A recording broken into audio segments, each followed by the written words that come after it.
How to remove the hair from the small wheels on the bottom of your Dyson vacuum cleaner floor head.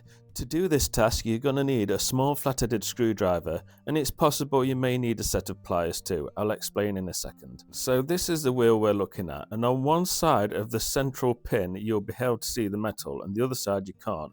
We need to go in where you can see the pin. I'll show you on this clean wheel. So here, look, you can see the pin on one side and not on the other.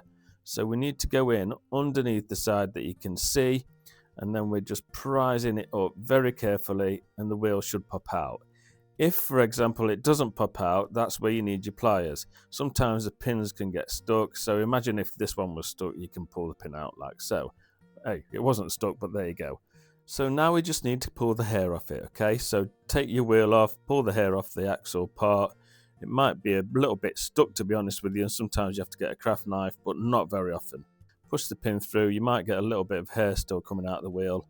And then once it's clean, we need to put the pin in first into this little hole in the housing. So that goes in first. It's a little bit fiddly, but once you find it, you can then just push it into the hole, and then the wheel will just sit in place. Now, to fully secure it to the housing, we need to get our flat-headed screwdriver again, and we're just pushing down on the axle pin and it'll click into position. Make sure your wheel is spinning and your repair is complete.